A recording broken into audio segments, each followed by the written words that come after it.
ચલો good morning everybody. ફરી પાછા આવી જાઓ બેટિંગ માટે. હવે પ્રકરણ નંબર 2ની જોરશોરથી આપણે શરૂઆત થઈ ગયેલી છે. હવે આ પ્રકરણમાં આપણે ગયા લેક્ચરમાં જોઈ ગયા વિદ્યુત ભારની વિદ્યુત સ્થિતિ ઉર્જા અને વિદ્યુત ભારના લીધે મળતા વિદ્યુત સ્થિતિમાનનું સૂત્ર. હવે વિદ્યુત સ્થિતિમાનમાં આપણે એક વસ્તુ તો યાદ જ રાખી છે કે અનંત અંતરેથી એકમ એવા ધન વિદ્યુત ભારને ક્ષેત્રના આપેલા બિંદુએ પણ ક્ષેત્રની વિરુદ્ધ દિશામાં લાવવા માટે કરવા પડતા કાર્યને આપણે કહીએ છીએ જે તે બિંદુ આગળનું વિદ્યુત સ્થિતિમાન. હવે આપણને પહેલાંય ખબર હતી કે વિદ્યુત સ્થિતિમાન સ્વતંત્ર જે હોય એમાં આપણને રસ નથી. આપણને વિદ્યુત સ્થિતિમાનના તફાતમાં રસ છે. કારણ કે તમે કોઈ પણ બિંદુએ વિદ્યુત સ્થિતિમાન કહો કે વિદ્યુત સ્થિતિ ઉર્જા કહો, તો હવે એ જ બિંદુએ વિદ્યુત સ્થિતિમાન કે વિદ્યુત સ્થિતિ ઉર્જામાં કોઈ પણ અચળાંક ઉમેરીએ અને બીજા કોઈ બિંદુએ વિદ્યુત સ્થિતિમાન અને વિદ્યુત સ્થિતિ ઉર્જામાં એમાં એ જ અચળાંક ઉમેરીએ અને તફાત કરશો તો એ અચળાંક દૂર થઈ જશે. એટલે તફાવતમાં એ અચળાંક કોઈ ભાગ ભજવતો નથી. એટલે આપણે હંમેશા તફાત લઈએ છીએ અને તફાત લીધા બાદ સરળતા ખાતર કોઈ એક બિંદુને આપણે ક્યાં ઉઠાઈને મૂકી દીધું અનંત અંતરે, તો બીજા બિંદુ આગળ આપણને શું મળી ગયું? વિદ્યુત સ્થિતિમાન કે વિદ્યુત સ્થિતિ ઉર્જા. ચાલો હવે આ વિદ્યુત સ્થિતિમાન કે વિદ્યુત સ્થિતિ ઉર્જાની જે વાત કરી એમાં હવે વિદ્યુત સ્થિતિમાનમાં આગળ વધીએ. કારણ કે વિદ્યુત સ્થિતિ ઉર્જામાં આપણે વિદ્યુત ભારથી બનતા તંત્રની વિદ્યુત સ્થિતિ ઉર્જા એ ખાસ સમજવા જેવી છે. હવે જુદા જુદા વિદ્યુત ભારો અવકાશમાં અસતત રીતે પથરાયેલા હોય, કાં તો કોઈ રેખામાં સતત રીતે પથરાયેલા હોય, કાં તો કોઈ સમતલમાં સતત રીતે પથરાયેલા હોય, કાં તો કોઈ ઘનફળમાં સતત રીતે પથરાયેલા હોય, તો એના કારણે કોઈ અન્ય બિંદુએ વિદ્યુત સ્થિતિમાન કેટલું મળે એની આપણે આજે ચર્ચા કરીશું. બીજું કે ડાયપોલના કારણે પણ મળતું વિદ્યુત સ્થિતિમાનનું સૂત્ર. જેમ બિંદુવત એટલે એકલ વિદ્યુત ભાર, એકલ વિદ્યુત ભારનું વિદ્યુત સ્થિતિમાન એ અંતરના વ્યસ્ત પ્રમાણમાં છે, એ આપણે જોઈ ગયા. પણ ડાયપોલનું વિદ્યુત સ્થિતિમાન એ અંતરના વ્યસ્ત પ્રમાણમાં નહીં મળે, એ અંતરના વર્ગના વ્યસ્ત પ્રમાણમાં આવશે. તો આ બધી આજના લેક્ચરમાં જે કાંઈ ચર્ચા કરવાની છે એની મેં સારાંશ રૂપી વાત કરી. ચાલો હવે અહીં આગળ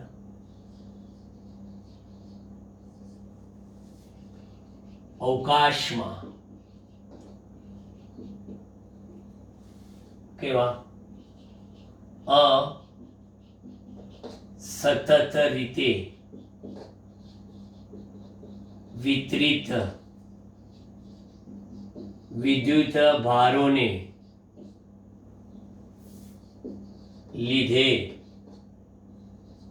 કોઈ કયા પર્ટિક્યુલર કોઈ આર અંતરે મળતું વિદ્યુત સ્થિતિમાન જોઈએ. અવકાશમાં એટલે આપણે અહીંયા આગળ ત્રિપારિમાણિક કાર્ટેશિયન યામાક્ષ પદ્ધતિ લઈ લીધી. OXYZ. મારે અહીંયા આગળ આ પર્ટિક્યુલર બિંદુ કે જે P કહીએ છીએ કે જે કયા અંતરે છે? R શાંત સદિશ અંતરે છે. તે બિંદુએ અન્ય વિદ્યુત ભાર કયા?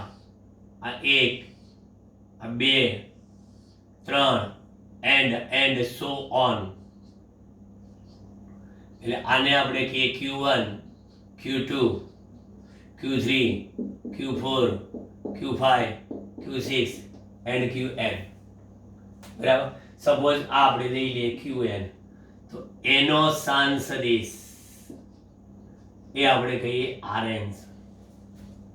અવકાશમાં અસતત રીતે વિતરિત એવા વિદ્યુત ભારો મેં મૂક્યા. તો હવે મને P બિંદુ આગળ વિદ્યુત સ્થિતિમાન કે છે એટલે કે V એટ પોઈન્ટ P. તો Q1 ના લીધે, Q2 ના લીધે, Q3 ના લીધે એન્ડ Qn ના લીધે.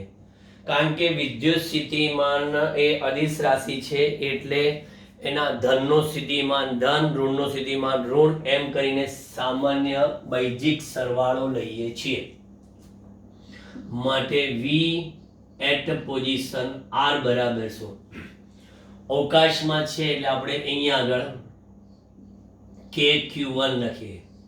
પછી સમજો KQ1 બાય R1 નહીં, કારણ જે બિંદુએ સ્થિતિમાન શોધવું છે એનો સ્થાન સદિશ, જેના વડે શોધવો છે એનો સ્થાન સદિશ, વત્તા બીજો KQ2 અપોન આ તો ટાર્ગેટ ફિક્સ જ, માઇનસ કેવા R2 plus KQ3 R minus R3 and KQN R minus RM. એટલે ટૂંકમાં તમે એમ કહો ને સાહેબ કે V બરાબર એટ R પોઈન્ટે K એટલે આપણને ખબર છે 1/4 એપ્સિલોન 0 અને સિગ્મા, કયો sigma? QI, Q1 Q2 Q3 up to QN.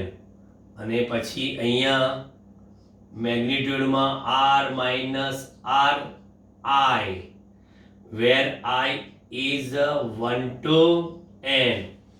આ સૂત્ર અવકાશમાં અસતત રીતે વિતરિત એવા વિદ્યુત ભારના કારણે મળતા વિદ્યુત સ્થિતિમાનનું સૂત્ર થઈ ગયું.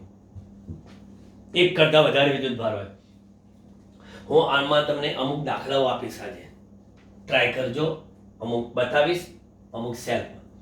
હવે અહીં આગળ બીજો આપણો પ્રશ્ન કે સતત રીતે વિતરિત વિદ્યુત ભારોને લીધે મળતું વિદ્યુત સ્થિતિમાન. હવે આ સતત રીતે વિતરિત, તો આપણે એના માટે નંબર 1 કહીશું રેખીય વિતરિત વિદ્યુત ભારના લીધે. ટૂંકમાં આગલા ચેપ્ટરમાં જે ચર્ચા કરેલી કે રેખીય રીતે વિતરિત એવા કે જેની વિદ્યુત ભારની નિયમિત રેખીય ઘનતા લેમ્બડા હોય તો એવા વિદ્યુત ભારના લીધે મળતું વિદ્યુત ક્ષેત્રનું સૂત્ર. હવે અહીંયા આગળ વિદ્યુત સ્થિતિમાનનું, એટલે એના માટે હું તમને એક નાનીકડી સૂક્ષ્મ આકૃતિ દોરીને બતાવીશ. આવી સૂક્ષ્મ આકૃતિ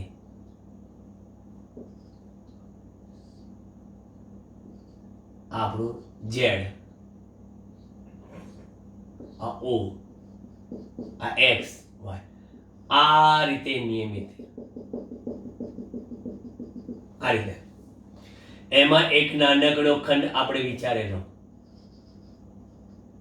DI ડેશ, અને એ DI ડેશ નો સ્થાન સદિશ પણ તમે વિચારેલો R ડેશ, અને અહીંયા આગળ આ બિંદુ P વિચારેલું R. હવે P બિંદુ આગળ ક્ષેત્ર ન શોધવાનું, સ્થિતિમાન શોધવું છે. તો સ્થિતિમાન શોધવા માટે VR, આપણે કોઈ સાબિતી નથી આપવાની, VR જેમ વિદ્યુત ક્ષેત્રનું સૂત્ર KQ/R² હતું, પછી સ્થિતિમાનમાં KQ/R. પણ અહીંયા તમામ રેખા પરના તમામ વિદ્યુત ભારોનું મારે સંકલન કરવું છે, એટલે અહીં તો આખું 1/4πε0 બહાર જ જતા રહેશે. ઇન્ટિગ્રેશન સમગ્ર લાઈન પર આવી જશે, એટલે K આવી ગયું. Q ની જગ્યા પર એકમ લંબાઈ દીઠ આપણે લેમ્બડા કહેતા હતા, તો કે લેમ્બડા ઇન્ટુ R ડેશ. તો DL ડેશ લંબાઈ દીઠ આપણે લખીએ DL ડેશ અપોન કેટલા, જે બિંદુએ સ્થિતિમાન શોધવું છે એનો સ્થાન સદિશ, જેના વડે શોધવું છે એનો સ્થાન સદિશ, પતી ગયું. આ થઈ ગયું કે ક્યુ બાય આર. એ જ પ્રમાણે હવે આગળ વધો કોનું, પૃષ્ઠનું. એટલે રેખી વિતરિત. હવે સમતલમાં વિતરિત.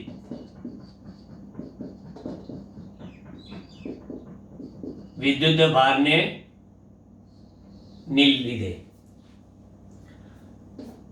એમની તે આકૃતિ આપણે બતાવીએ. O X Y Z. હવે રેખીય છે એવી રીતે આપણે આ સમતલ લઈ લઈએ. આ આપણું આ સમતલ, સમતલમાં બધા વિદ્યુત ભાર છે આ રીતે. એમાં એક નાનકડો ખંડ લીધો. તમને ખબર છે કે કોઈ પણ સમતલ કે કોઈ પણ પૃષ્ઠ લઈએ તો એને દોરેલો લંબ એક ક્ષેત્રફળ સદિશ આપે. એટલે આ ક્ષેત્રફળ સદિશ ds ડેશ લઈએ આપણે અને એનો સ્થાન સદિશ r ડેશ લખીએ. અને આ p બિંદુ કે જ્યાં મારે સ્થિતિમાન શોધવું છે તે, આમાં એકમ ક્ષેત્રફળ દીઠ આપણે સિગ્મા કહીએ તો ds ડેશ ક્ષેત્રફળ દીઠ કેટલું થાય, સિગ્મા ds ડેશ. તો અહીંયા આગળ પણ વિદ્યુત સ્થિતિમાન vr બરાબર k એટલે કે 1/4πε0 જ લખીએ. પરંતુ સમગ્ર સમતલમાં એટલે કે પૃષ્ઠ પર સંકલન કરીશું એટલે કે s. અહીંયા લખશું sigma r dash ds dash, કાં તો મેગ્નિટ્યુડ લખો કાં તો આ રીતે લખો, અને અપોન જે બિંદુ સ્થિતિમાન શોધવું છે એનું સ્થાન ઓછા જેના વડે છે એનો સ્થાન. પતી ગયું. આ થઈ ગયું સમતલમાં વિતરિત. અને આપણા પાઠ્યપુસ્તક વાળાએ તો ખાલી આ જ આપેલું છે. ત્રીજું છે કયું કે આપણી પાસે અહીંયા આગળ ત્રિપારિમાણિક કાર્ટેશિયન યામક પદ્ધતિમાં આ રીતના આ એક ઘનફળમાં વિતરિત વિદ્યુત ભાર છે. આ રીતે ઘનફળમાં, ઘનફળમાં આખી 3D આકૃતિ,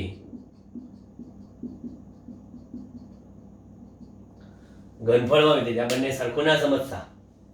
ઘનફળમાં આખું આમ આમ આમ આમ એ ટાઈપનું. હવે એમાં પણ આપણે આમને આવો કદખંડ ધ્યાનમાં લીધો. બરાબર. જેમ કે જો અહીં શું હતો તો કે રેખાખંડ ધ્યાનમાં લીધો. અહીં શું ધ્યાનમાં લીધો કે પૃષ્ઠ ખંડ ધ્યાનમાં લીધો. અહીં શું ધ્યાનમાં લીધો તો કે કદ ખંડ ધ્યાનમાં લીધો. અને એક કદખંડ કેટલો તો કે dv ડેશ, અને એનો સ્થાન સદિશ કેટલો તો કે r ડેશ. અને આ બિંદુ p કે જ્યાં મારે વિદ્યુત સ્થિતિમાન શોધવું છે. તો આના માટે લખશો શું, vr બરાબર ફરી પાછું 1/4πε0 બાર. નાના નાના બધા જ ખંડોને ધ્યાનમાં લઈએ, સમગ્ર કદ પર કદ સંકલન. અને અહીં લખવાના rho r dash dv dash, rho r dash dv dash. જે બિંદુએ સ્થિતિમાન શોધવું છે એનો સ્થાન સદિશ, જેના વડે છે એનો સ્થાન સદિશ. લો જોઈ લો. આમ તમે અવકાશમાં અસતત રીતે વિતરિત વિદ્યુત ભારોના લીધે અને સતત રીતે વિતરિત વિદ્યુત ભારોના લીધે મળતા વિદ્યુત સ્થિતિમાનના જુદા જુદા સૂત્રો તમે મેળવ્યા. બરાબર. હવે એ બરાબર તમે ધ્યાન આપી દો, એકવાર બોર્ડ પર નજર મારી દો, પછી આપણે આગળ વધીએ.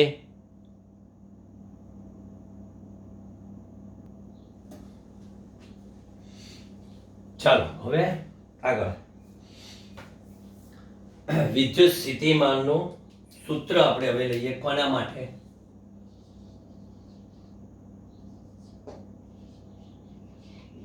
ડાયપોલ. ડાયપોલના લીધે મળતું વિદ્યુત સ્થિતિમાન, ડાયપોલના લીધે મળતું વિદ્યુત સ્થિતિમાન, એનું સૂત્ર. ડાયપોલ તો આપણે બધાએ જાણીએ છીએ કે અહીં આગળ આ એક ડાયપોલ બતાવી દીધો. આ ડાયપોલનું મધ્ય બિંદુ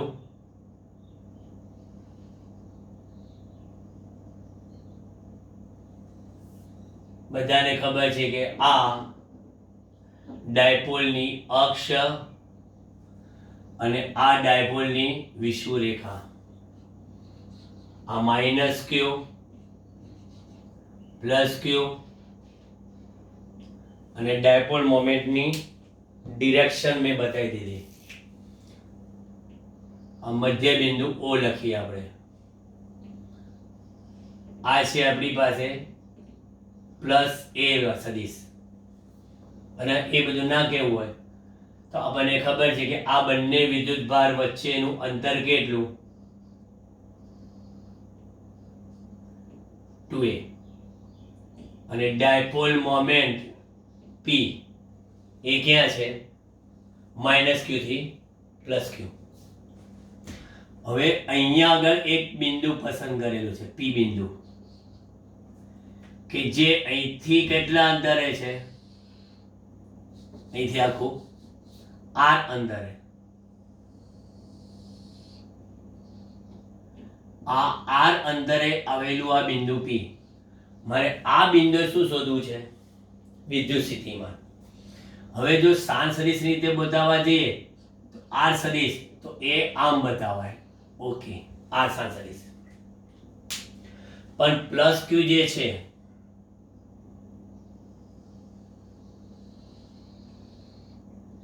એ આ બાજુ છે, બરાબર? પ્લસ ક્યુ નો સ્થાન સદિશ એને આપણે કહીએ r1 સદિશ.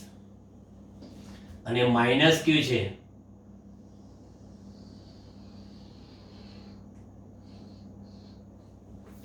એ પણ આ રીતે બતાવાય, r2 સદિશ. અને જો અહીંથી આટલું જ બતાવીએ ખાલી તો એ છે સદિશ એ. અને અહીંથી આટલું જ આ બતાવીએ તો આ પણ છે સદિશ એ. સદિશ એ, સદિશ એ. બરાબર? હવે મેઇન આમાં આપણે જો ખાસ જોવાનું છે ડાયપોલના સ્થિતિમાનમાં આકૃતિને તમે સમજો. મેં બધી સદિશો સહિત દર્શાવેલી છે આકૃતિને, બરાબર? કમ્પ્લીટ તમે જો કે માઇનસ ક્યુ જે છે અને પ્લસ ક્યુ છે એને જોડતો સદિશ 2a સદિશ કહેવાય. પણ 2a સદિશના મેં બે સેપરેટ સદિશ બતાવેલા છે, સદિશ એ, સદિશ એ. પછી O થી મેં P સુધીનો સ્થાન સદિશ R બતાવેલો છે. પછી સદિશ R1 પણ મેં પ્લસ ક્યુ થી P સુધીનો બતાવ્યો છે અને R2 પણ મેં માઇનસ ક્યુ થી P સુધીનો બતાવેલો છે, બરાબર? એટલે આકૃતિમાં સદિશો ધ્યાન રાખજો, કારણ કે 11મા ધોરણના સદિશોના સરવાળા અને બાદબાકીના લીધે મળતા પરિણામી સદિશનું માન કેટલું મળે ને એના કોન્સેપ્ટનો અહીંયા ઉપયોગ કરવાનો છે. એટલું ધ્યાન રાખજો. ચલજો ને તને. એટલે હવે અહીંયા આગળ આકૃતિની ભૂમિતિ અને સ્થિતિમાનનો કોન્સેપ્ટ એનો ઉપયોગ કરીશું. સૌથી પહેલા અહીંયા આગળ આ r અને a સદિશ વચ્ચેનો ખૂણો કેટલો કહીએ? થીટા. તો આ પણ થશે r અને a વચ્ચેનો ખૂણો થીટા. r અને a વચ્ચે ખૂણો. તમને થશે કે આ બંને કેવી રીતે સરખા થાય? એટલે પણ આ જે છે ને એ r ની કમ્પેરિઝનમાં બહુ જ નાના છે. એટલે જોવા જઈએ ને તો આ ત્રણે ત્રણ એકબીજાને કહે છે સમાંતરો ને એવી રીતે ચાલે. એટલે આમ આમ આમ નજીકના વિસ્તાર મળતો. એટલે આ બંને ખૂણા લગભગ સરખા થાય, બરાબર? હવે P બિંદુ આગળના વિદ્યુત સ્થિતિમાનની વાત કરીએ. P પાસે મળતું કુલ વિદ્યુત સ્થિતિમાન V at P બરાબર V1 વત્તા V2 અને V1 વત્તા V2 અને V એ કયા પોઝિશન પર છે? R પર. V1 એટલે કે Q1 અપોન આપણે શું લખીએ? R1 વત્તા શું? કે Q2 અપોન R2. હજી આગળ વધો. VR બરાબર કે સેડમાં જતા રહે. Q1 એટલે કે Q અપોન કેટલા? R1. Q2 એટલે કે માઇનસ Q અપોન કેટલા? R2. તો પછી હજી પણ આપણે આમ તો એક સ્ટેપ માં પહેલેથી પાલી લેવાની વાત ચાલશે પણ કે Q into 1 upon R1 minus 1 upon R2. આને આપણે જરા સાઈડમાં રાખીએ કારણ કે પાછા બોલાઈશું એને 1 upon R1 minus 1 upon R2 ને. હવે R1 ને R2 ની કિંમતમાં તમારે ભૂમિતિ લેવાની છે. અત્રે R1 ને R2 માટે સદિશોમાં તમે જો ખાલી આટલો જ ત્રિકોણ લો, ખાલી આટલો જ ત્રિકોણ, તો આ છે R સદિશ. હું એમ કહી શકું કે A સદિશ અને R1 સદિશનો સરવાળો બરાબર R સદિશ થાય. કેવી રીતે? જો આ A સદિશ વત્તા કેટલા? R1. A વત્તા R1 બરાબર કેટલા? R. તો મારે તો જોઈએ છે R1. R1 સદિશ બરાબર શું? R minus A. આવું થાય. R1 બરાબર R માઇનસ A. હવે આનું મેગ્નિટ્યુડ લેવું હોય છે, R1 નું માન. તો બે સદિશોની બાદબાકી કરીએ તો બાદબાકીનું માન કેટલું? તો કહે છે કે R² વત્તા A². પણ બાદબાકી હોય તો -2AR cos θ. આપણે જો હોય પ્લસ હોય તો આપણે શું લખીએ છીએ? +2AR. જેમ કે આપણે હતું 11મા ધોરણમાં કે સદિશ A અને B નો સરવાળો કરવાથી સદિશ C મળતા હોય તો સદિશ C નું પરિણામી શું થાય? તો કહે છે કે અંડર ટોપ A² વત્તા B² -2AB cos θ. જો બાદબાકી હોય તો, પણ સરવાળો હોય તો પ્લસ થાય. હવે આનો અર્થ એવો થયો કે R1² બરાબર વર્ગમૂળ નીકળી ગયા R² વત્તા A² -2AR cos θ. બરાબર. ગણતરી થોડીક લાંબી છે એટલે જરા બજેટ બનાવી દઈએ. -2AR cos θ R1² બરાબર. હવે શું કરીશું? હજી આપણે અહીંયા R1 ની કિંમત મૂકવી છે એટલે R1² બરાબર અહીંયા આગળ R² કોમન કાઢીએ. R² કોમન કાઢો તો અહીંયા આગળ 1 પ્લસ A² બાય R², એટલે કે R² કોમન કાઢો તો અહીંયા 1 થઈ જાય અને અહીંયા R² વડે ભગાઈ જાય, માઇનસ અહીંયા R² વડે ભગાઈ જાય એટલે 2A cos θ અપોન કેટલા થઈ જાય? R. ચલો ક્લિયર અહીં સુધી. પછી હવે કહે છે કે આ જે પદ છે ને એમાં R is very very much greater than A હોવાથી અવગણતા very much greater than, તો પછી R1² બરાબર R², 1 - 2A cos θ upon R લખાય. તો પછી અહીંયા આગળ R1 બરાબર R into 1 - 2A cos θ upon R raise to 1/2 લખાય. બંને બાજુ વર્ગમૂળ કર્યું. મારે 1 upon R1 જોઈએ તો 1 upon R1 બરાબર 1 upon R 1 - 2A cos θ upon R -1/2 થઈ જાય. અહીં કેટલા થઈ જાય? -1/2. હવે તમે -1/2 લખ્યું તો દ્વિપદી વિસ્તરણમાં આપણે શું કરીએ છીએ? ઉચ્ચ ઘાતાંકીય પદોને અવગણતા. દ્વિપદી વિસ્તરણમાં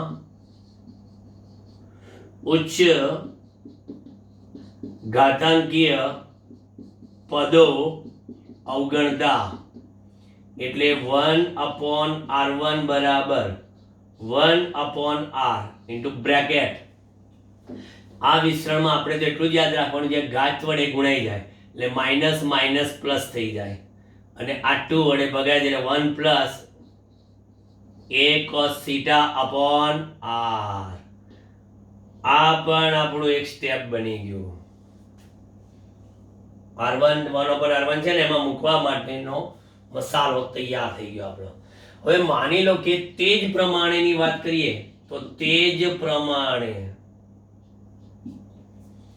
આકૃતિની ભૂમિતિમાં ફરી પાછા અહીંયા આગળ આ સદિશ a વત્તા r બરાબર r2. તે જ પ્રમાણે અહીંથી અહીંયા અમે 11માં આવું કરાવતા હતા કે અમે અહીંથી અહીંયા ગયા, ત્યાંથી ત્યાં ગયા. બોલો અમે ક્યાં ગયા? અહીંથી અહીંયા ગયા. આગળ મેં જોયું જ હતું કે અમે a થી r1 ગયા, અમે ગયા r. એવી રીતે અહીંયા અહીંથી અહીંયા ગયા, ત્યાંથી અમે ત્યાં ગયા. બોલો અમે આમ ગયા. એટલે a વત્તા r બરાબર કેટલા? બરાબર r2. તો પછી r2 બરાબર મળી ગયા તો પછી r2 બરાબર મૂલ્યની દ્રષ્ટિએ જોવા જઈએ તો કે થશે √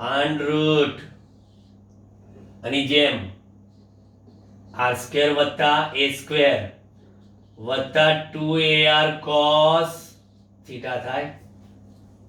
ખાલી જ્યાં માઇનસ આવે ત્યાં પ્લસ આવતું જાય. આની જેમ જ અવગણવાનું એટલે 1 + 2a cos થીટા થાય, 1 + 2a cos થીટા થાય, 1 + 2a cos થીટા થાય. બરાબર. તો માટે લખી શકાય કે 1/r2 બરાબર 1/r ઇન્ટુ બ્રેકેટમાં કેટલા? 1 - a cos theta upon r. આ રીતે આપણે ડાયરેક્ટ એટલા માટે લખ્યું કે સેમ છે, ખાલી નિશાનીમાં ચેન્જ. શું કરશો હવે? બસ મંજિલ પર પહોંચવા આયા. v r બરાબર kq. બંનેમાં આ સ્ટેપ લેવાનું છે એટલે બંનેમાં કોમન તો શું છે? 1/r તો છે જ. એટલે kq/r બ્રેકેટમાં 1/r1 1 plus a cos theta upon r. ચલો એક લઈ લીધું પ્લસ 1 સોરી પ્લસ નહીં માઇનસ, કારણ બાદબાકી છે. Minus minus minus plus plus a cos theta by r. એટલે આ પણ સાઈડમાં 1 1 કેન્સલ. હજી પણ આપણા r બહાર આવી જશે બંનેના એટલે kq બાય કેટલા થશે? r². એટલે a cos theta વત્તા a cos theta એટલે 2a cos theta થઈ ગયું. તમને મેં પહેલા કીધું હતું કે ભાઈ ડાયપોલ મોમેન્ટ એટલે શું? કે ડાયપોલ મોમેન્ટ એટલે આ 2aq લખી શકાય. Dipole moment 2aq. તો પછી વિદ્યુત સ્થિતિમાન vr બરાબર શું?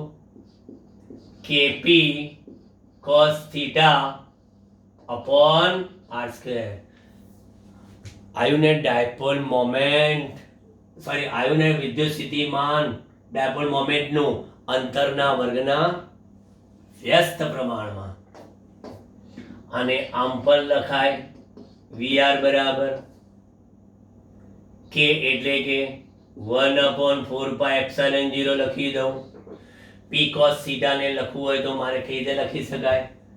કે p cos theta મારે લખવું હોય તો આમ લખાય સદિશ p dot r caret, so this p dot r caret, કારણ કે જો p નું માન p, r caret નું માન 1 એકમ cos theta અને upon કેટલા r square લખી શકાય. એટલે v by 1/4 pi epsilon 0 p dot r, તમને ખબર છે કે ડોટ પ્રોડક્ટ કરીએ છે બરાબર.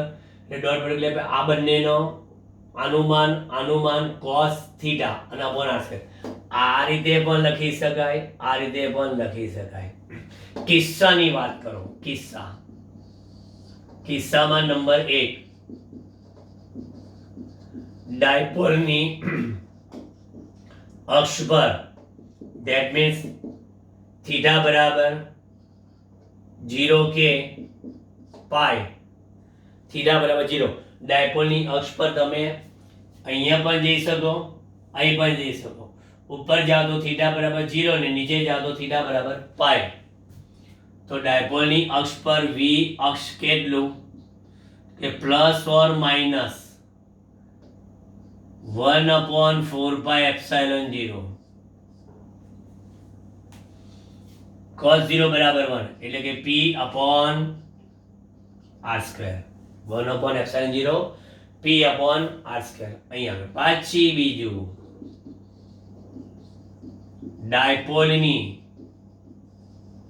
વિષુવ રેખા પર, ડાયપોલની વિષુવ રેખા પર જવું હોય તો સીધા તમે અહીંયા આગળ આવો છો, કારણ કે આ શું છે, હમણાં જ વાત કરી,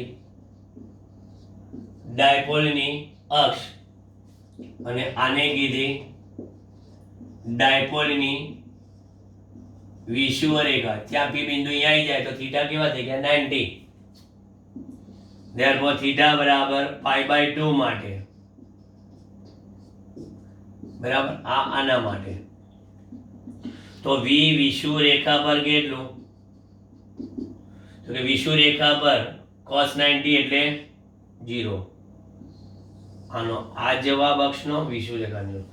એટલે જોઈ લો તમે, આપણે તો વિદ્યુત ક્ષેત્ર છે ને ડાયપોલની અક્ષ પર મળ્યું હતું અને વિષુવ રેખા પર મળ્યું હતું, પણ વિદ્યુત સ્થિતિમાન અક્ષ પર મળ્યું પણ વિષુવ રેખા પર મળ્યું નહીં.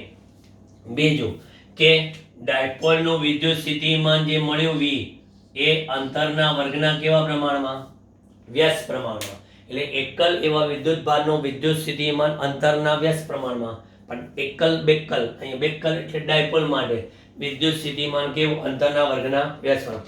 સેમ એકલ એવા વિદ્યુત ભારનું વિદ્યુત ક્ષેત્ર એ અંતરના વર્ગના વ્યસ્ત પ્રમાણમાં હતું, પણ બેકલ ડાયપોલ માટે વિદ્યુત ક્ષેત્ર કેવું હતું, અંતરના ઘનના વ્યસ્ત પ્રમાણમાં. બરાબર, આ તફાવત મગજમાં જોડે લઈને ચાલજો. બરાબર, જોઈ લો કમ્પ્લીટ. ક્યાંય બી ગણતરીમાં કંઈ બી ઊંચ નીચ ભૂલ ચૂક હોય તો ચેક કરી લો.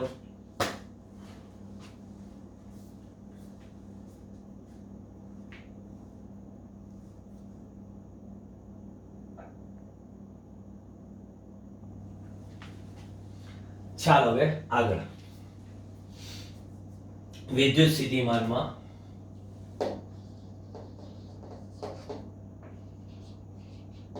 કવચ પર નિયમિત રીતે વિતરિત વિદ્યુત ભારના લીધે મળતું વિદ્યુત સ્થિતિમાન, કવચ પર નિયમિત રીતે વિતરિત એવા વિદ્યુત ભારના કારણે મળતું વિદ્યુત સ્થિતિમાન. આપણી પાસે કોઈ કેપિટલ R ત્રિજ્યા ધરાવતું ગોળાકાર કવચ ધ્યાનમાં લો, આ ત્રિજ્યા ધરાવતો. હવે આપણને ખબર છે કે કવચ પરનો બધો જ વિદ્યુત ભાર જાણે કે કવચના કેન્દ્રમાં કેન્દ્રિત થયેલો હોય તેમ આપણે લઈ શકીએ, અને એ રીતે આપણે વિદ્યુત ક્ષેત્ર પણ શોધ્યું હતું. હવે વિદ્યુત સ્થિતિમાનની વાત છે. કવચ પર વિતરિત વિદ્યુત ભાર, ધારો કે આ વિદ્યુત ભાર હું કહું કેપિટલ ક્યુ, અને બધો અહીં કેન્દ્રિત થાય છે તેમ માનીને ચાલવાના. આ કવચનું કેન્દ્ર હું ઓ લઉં અને આ કવચની સપાટી હું પી લઉં, પી, અને પછી કવચની દૂર અહીંયા જઈશ અને એ એસ લઈશ. તો ઓ થી પી સુધીનું અંતર તો તમને ખબર છે આર છે. આ આપણે લઈએ આર, જ્યાં આ આર છે કેવા છે ગ્રેટર ધેન કેપિટલ આર. એટલે કવચની અંદરનો વિસ્તાર ને કવચની બહાર. સૌથી પહેલા કવચની અંદર, એટલે કવચની અંદર એટલે R is less than R માટે આપણે ચર્ચા કરીએ વિદ્યુત સ્થિતિમાં. એક વસ્તુ છે કે કવચનો બધો જ વિદ્યુત ભાર કવચના કેન્દ્ર પર કેન્દ્રિત થયેલો છે, બરાબર. તો કવચની સપાટી પર, કવચની સપાટી પર એટલે કે આર બરાબર આર પાસે વિદ્યુત સ્થિતિમાન કેટલું થશે? તો કે પી બિંદુ આગળ, એટલે કે KQ અપોન એપી બિંદુનું અંતર કેન્દ્રથી કેટલું? હા, KQ બાય આર. બધાને ખબર છે કે કવચની અંદર વિદ્યુત ક્ષેત્ર કેવું હોય? 0. કવચની અંદર વિદ્યુત ક્ષેત્ર 0. તો કવચની અંદર વિદ્યુત ક્ષેત્ર 0 હોય તો પછી કવચના કેન્દ્રથી કવચની સપાટી સુધી એકમ ધન વીજભારને લઈ જવા માટે કરવું પડતું કાર્ય કેટલું થાય એ શોધીએ. એટલે ટૂંકમાં હું એમ કહું કે હું O થી P તરફ જઉં છું તો આપણે વિદ્યુત સ્થિતિમાનના તફાવતની વ્યાખ્યા Vp માઇનસ Vo બરાબર ઇન્ટિગ્રેશન ફ્રોમ ક્યાંથી ક્યાં? O થી P, ક્ષેત્રની વિરુદ્ધ E ડોટ dr. પરંતુ O થી P સુધી, O થી P સુધી E બરાબર કેટલા છે? E બરાબર તો 0 છે. O થી E સુધી E બરાબર 0 છે. તો પછી Vp માઇનસ Vo બરાબર 0. તો ઇમ્પ્લાઇઝ O પાસે અને P પાસેનું સ્થિતિમાન કેવું? સરખું. તો પછી માટે કવચના કેન્દ્ર પર વિદ્યુત સ્થિતિમાન Vo બરાબર કેવું? KQ બાય R જ થશે. કવચના કેન્દ્ર પર વિદ્યુત સ્થિતિમાન KQ બાય R. તો પછી સપાટી પર એટલું અને અહીંયા એટલું, તો માટે કવચના કેન્દ્રથી સપાટી સુધી જતા વિદ્યુત સ્થિતિમાન અચળ રહે છે. વિદ્યુત સ્થિતિમાન બદલાતું નથી. વિદ્યુત સ્થિતિમાન કોન્સ્ટન્ટ, જો વિદ્યુત ક્ષેત્ર નથી પણ વિદ્યુત સ્થિતિમાન છે. અને કવચની બીજું આપણે શું લઈએ છીએ? કવચની બહારના બિંદુએ વિદ્યુત સ્થિતિમાન, તો કે બહારના બિંદુએ વિદ્યુત સ્થિતિમાન એટલે આપણે કીધું Vs. તો Vs બરાબર કેટલું છે? KQ by R. Vs બરાબર KQ બાય R. તો પછી આમ VR બરાબર KQ બાય R. VR બરાબર KQ by R is greater than and equal to કેટલા માટે? R માટે. બરાબર, greater than and equal to R માટે. અને અહીંયા કેન્દ્ર પર જાઓ કે સપાટી પર જાઓ તો એ કેટલું? KQ by capital R. આ R is less than and equal to R સુધી વિદ્યુત સ્થિતિમાન કેવું કે ક્યુ બાય આર, બરાબર. એટલે આ રીતે તમે કહી શકો.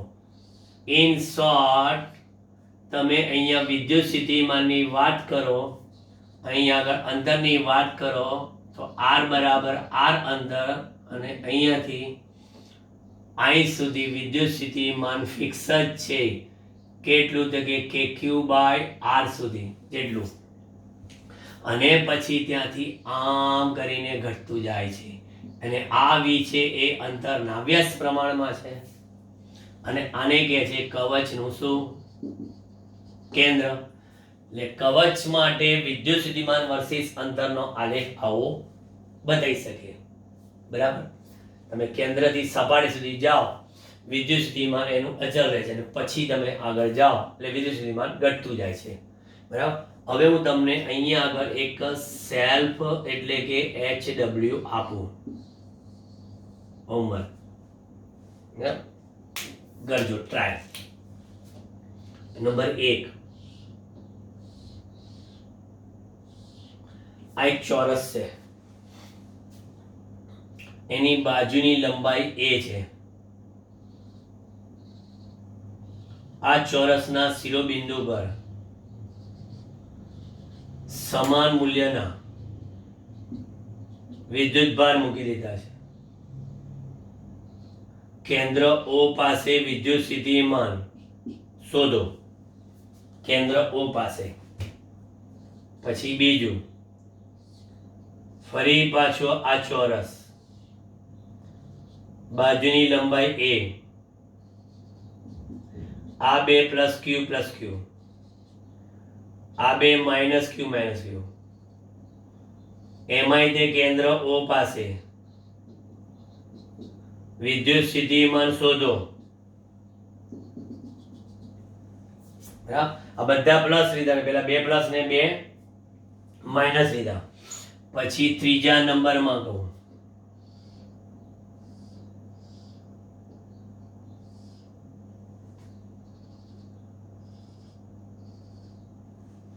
આ મારી પાસે વિદ્યુતભાર છે ક્યુ અને ક્યુ, આ બિંદુ O છે, બાજુની લંબાઈ ચોરસની a. મારે શોધવું છે અહીંયા પણ ક્યાં O પાસે વિદ્યુત સ્થિતિમાન.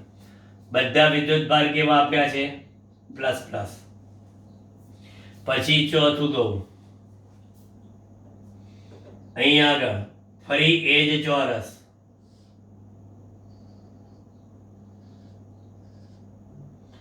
અહીં આગળ પ્લસ ક્યુ, માઇનસ ક્યુ, પ્લસ ક્યુ. ફરી O પાસે વિદ્યુત સ્થિતિમાન કેટલું થાય છે એ મને કહો.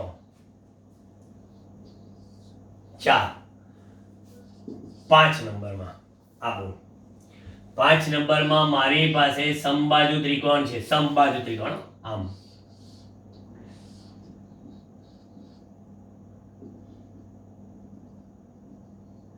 એના પરિકેન્દ્ર પરના O બિંદુએ વિદ્યુત સ્થિતિમાન શોધવાનું કહે છે. ત્રિકોણની ત્રણેય બાજુની લંબાઈ સરખી. અને છઠ્ઠું અને છેલ્લું, આવો ચોરસ નહીં,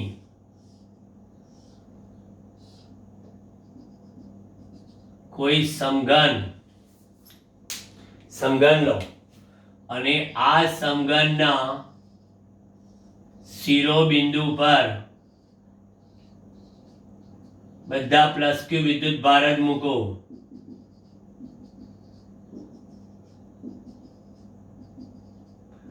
સમઘનની બાજુની લંબાઈ બધી એ જ ધારીએ છે, બધી એ સરખી, તો જ આપણે સમઘન બોલીએ ને.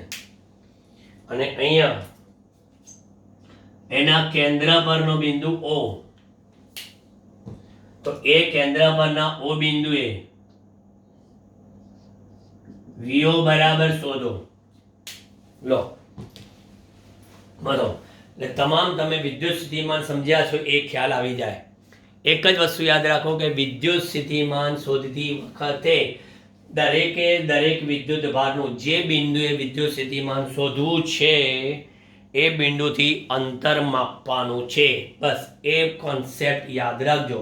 તો આ હોમવર્કમાં 6 દાખલા જે છે એ નાના દાખલી જેવો જ લાગશે, સમજણ પડશે તો. ઓકે, બરાબર.